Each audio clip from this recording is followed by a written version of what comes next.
कक्षा 7 की ये कहानी है चिड़िया की बच्ची, जो प्रत्येक व्यक्ति के जीवन में कोई महत्वपूर्ण छाप छोड़ जाती है। अहंकार, घमंड के बारे में इसमें बताया गया है। अमीर वर्ग के बारे में बताया गया है कि अमीर वर्ग क्या क्या चाहता है, प्रत्येक वस्तु चाहता है। ये कक्षा 7 की एक पाठ्य पुस्तक की चिड़िया की बच्ची का कहानी है, जो प्रत्येक व्यक्ति के लिए बहुत ही इम्पोर्टेंट है। तो चलो शुरू करते हैं। इसके अंदर एक चिड़िया की बच्ची होती है, उसके बारे में इसका वर्णन किया गया है। एक सेठ रहता है जो प्रत्येक व्यक्ति को प्रत्येक चीज़ को प्राप्त करना चाहता है, परंतु क्या होता है कि वो प्रत्येक वस्तु को रुपए से प्राप्त करना चाहता है। लेकिन ऐसी दुनिया में कई सारी ऐसी चीज़ें हैं जो धन के बिना प्राप्त होती है। तो अब मैं आपको इस वीडियो की कहानी शुरू करते हैं। माधव दास ने अपनी संगमरमर की नई कोठी बनवाई, उसके सामने बहुत सुहावना बगीचा भी लगवाया। उनको कला से बहुत प्रेम है, धन की कमी नहीं है। धन चाहे जितना है, कोई व्यसन छू नहीं गया है। मतलब इतना सारा धन है, कोई टेंशन की बात ही नहीं है। सुंदर अभिरुचि के आदमी है, बहुत ही सुंदर है, शरीर सुंदर है, अष्ट पुष्ट है, बहुत ही अभिरुचि का आदमी है। फूल पौधे रकाबिया से होजों में लगे फुहारों में उछलता हुआ पानी उन्हें बहुत अच्छा लगता है।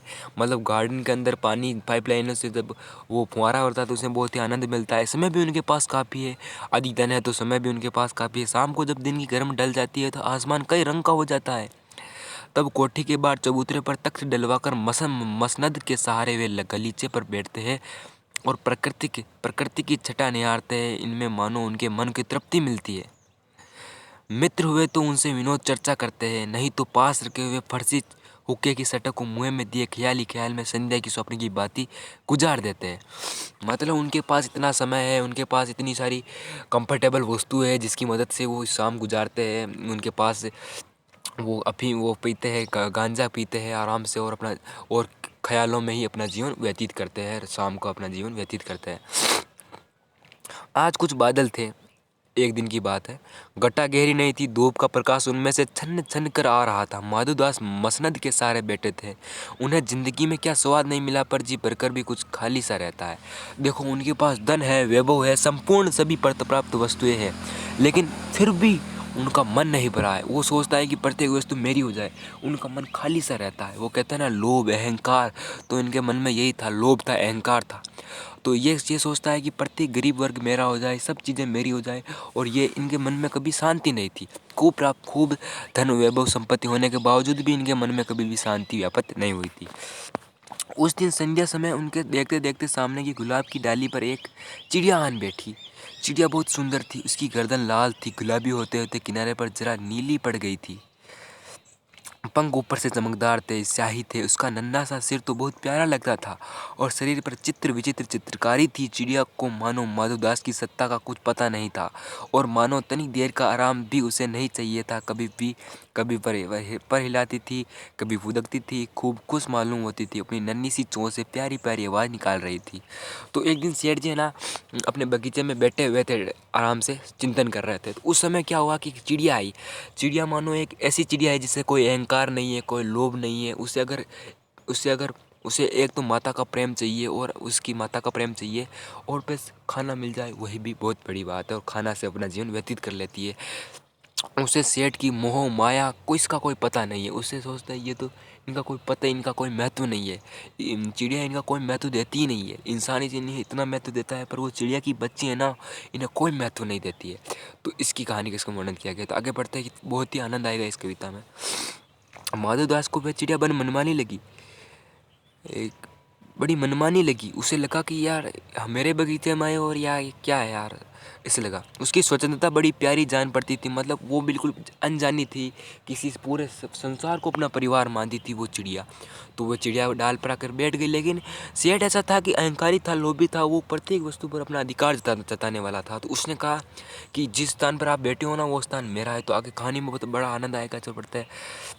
कुछ देर तक वह उस चिड़िया को उस डाल से थिरकती देखता रहा। उस समय वे अपना बहुत कुछ भूल गए, पर उन्होंने उस चिड़िया से कहा, आओ तुम बड़ी अच्छी आई। यह बगीचा तुम लोगों के बिना सूना लगता है। सूना चिड़िया, तुम खुशी से ये समझो कि यह बगीचा मैंने तुम्हारे लिए ही बनवाया है। तुम बेखटके आया करो। चिड़िया पहले तो असावधान रही, फिर जानकर कि बात उससे की जा रही है तो वे एकाएक तो घबरा गई। फिर संकोच को जीत कर बोली, मुझे मालूम नहीं था कि ये बगीचा आपका है। मैं अभी चली जाती हूँ। पल भर सांस लेने में मैं यहाँ टिक गई थी।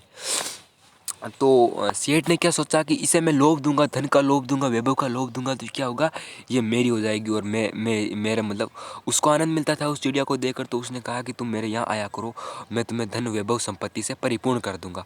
परंतु चिड़िया क्या इसके बारे में समझती थी? चिड़िया सोची, चिड़िया संकोच से बोली, क्या ये मुझे कह रहा है? और उसने सोचा कि ये क्या हुआ। उसने बोला कि सेठ जी मुझसे गलती हो गई, मैं आपके बगीचे में आ गई। वो गलती को स्वीकार करती है।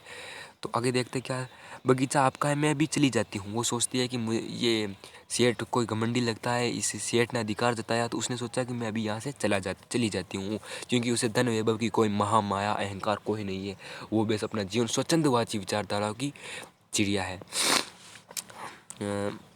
चली जाती हूँ। पहले बड़ सांस लेने में यहाँ टिक गई थी। माधवदास, हाँ बगीचा तो मेरा है, ये संगमरमर की कोठी भी मेरी है, लेकिन इस सब को तुम अपना ही भी समझ सकती हो। सब कुछ तुम्हारा है, तुम कैसे भोली हो, कैसी प्यारी हो। जाओ नहीं बैठो, मेरे मन तुमसे बहुत खुश होता है। तो वो कहता है कि तुम अपने स्थान, इसका मतलब है कि सेठ का ये उद्देश्य है कि तुम अपने घर पर जाकर क्या क्या प्राप्त कर लोगी। तुम यहाँ रही हो, तुम मेरे मेरे आश्रय में रही हो, आपको जो चाहिए जो है मैं दूंगा, आप यहीं रहिए। उस चिड़िया से वो संबोधन करके कहता है। परंतु चिड़िया स्वच्छंदवादी विचारधारा है, उसे बस प्रकृति से प्यार है, पूरा प्रकृति को अपना परिवार समझती है। कोई लोभ लालच नहीं है, कोई अहंकार नहीं है, कोई घमंड नहीं है। बस वो अपनी माता से प्रेम करती है और बस स्वच्छंद विचरण करती रहती है। टिक गई थी। माधवदास ने कहा, चिड़िया बहुत कुछ सकुचा गई। उस बोध हुआ कि उसे गलती तो नहीं हुई कि वह बैठ गई। उसे सोचा कि पूरा संसार अपना है तो इसमें गलती कौन सी है, परंतु इसमें सेठ का अहंकार छुपा हुआ है, घमंड छुपा हुआ है, इसका लोभ छुपा हुआ है और ये सोचता है कि पूरा संसार मेरा हो जाए। उसका तिरकना रुक गया, भयभीत सी हुई बोली, मैं थक कर यहाँ बैठ गई थी, मैं भी चली जाऊँगी, बगीचा आपका है, मुझे माफ़ करो। वह कहती है कि मुझे आपका कोई आसरा नहीं चाहिए, मुझे मेरा परिवार, मुझे ये अच्छा लगता है। अगर अगर ये आपका है, अगर आपका स्थान है तो मुझसे गलती हो गई है, मुझे यहाँ से जाना दीजिए। तो अब इसके स्थान पर एक अमीर वर्ग के गरीब वर्ग को रख दिया जाए, क्योंकि किसी वर्ग के अंदर आप मानो ना मानो वो अमीर वर्ग गरीब वर्ग का किस प्रकार से शोषण करता है, आप ये भी सोचिए जरा। तो एक चिड़िया थी जो प्रत्येक व्यक्ति को स्वच्छंद विचारधारा रखना चाहिए। इस कहानी का यही उद्देश्य है। यह नहीं कि किसी घमंड लोभ लालच के अंदर वो अपना सारा धन वैभव लुटा दे, तो ऐसी बात नहीं है। आगे बढ़ते हैं। माधवदास ने कहा, मेरी भोली चिड़िया, तुम्हें देखकर मेरा मन चित्त प्रफुल्लता से हुआ है। मेरा महल भी सुना है, वहाँ कोई भी चहचहाता नहीं है। तुम्हें देखकर मेरी रागनिया इसका जी बहलेगा। तुम कैसी प्यारी हो, यहाँ ही तुम क्यों न रहो। तो सेठ है ना, जिस प्रकार से उन लोगों को गरीबी को झांसा देकर अपने वश में करता है और जिस प्रकार से उन गरीबों को लूटता है और उसने अपने संगमरमर की कोठी बनाई, कैसे भी करके उसने लूट कर ही कोठी बनाई और किस प्रकार से गरीबों को झांसा देकर अपने स्थान पर रखता है। लेकिन गरीब भले ही वो इंसान है, उनके मन में अहंकार घमंड उत्पन्न हो सकता है, परंतु चिड़िया स्वच्छंद विचारधारा की एक चिड़िया है जिसके मन में कोई लोभ, कोई लालच, कोई कुछ भी नहीं है। परंतु वो उसे भी पाना चाहता है, परंतु वो कोई इंसान नहीं है, क्योंकि इंसान का मन चिड़िया की बाली बात ही अलग होता है। चिड़िया का मन इतना स्वच्छंद विचारधारा का होता है कि वो संसार के अंदर प्रत्येक वस्तु का चाहत नहीं रखती। वो अपनी माता से प्रेम रखती है और पूरे संसार के अंदर विचरण करती है। इस इंसान की तरह नहीं है। जो इंसान तो एक ऐसा व्यक्ति होता है जिसके मन में अधिक धन वैभव होने के पश्चात भी उनके मन में घमंड की भांति स्वर उठते रहते हैं। और वहीं चिड़िया की बात ही करें तो चिड़िया एक ऐसी स्वच्छंद विचारधारा की संज्ञा है जो, अब आगे बढ़ते हैं। तुम क्यों न रहो। चिड़िया बोली, माँ के पास जा रही हूँ। देखो इनकी जितनी भी बड़ी बड़ी वस्तुएं, उनसे प्रेम लगाव बिल्कुल नहीं है। उन्हें किससे प्रेम है? अपनी माता से प्रेम है।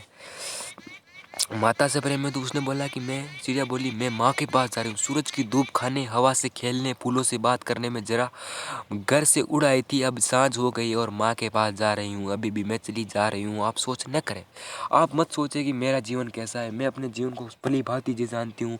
मैं अपनी माता से प्रेम करती हूँ और माता से अपना संसार जोड़ती हूँ। आप खूब लोभ लालच दे दीजिए, मुझे इस लोभ लालच का कोई भी मोह माया स्वाद नहीं है। मुझे अपनी माता से प्रेम है। मेरी माता जो कुछ खाना लाती है मैं उसी में खुश रहती हूँ। मुझे कोई लोभ लालच घमंड नहीं है। तो अगले वीडियो में देखेंगे। तो तब तक के लिए शुक्रिया।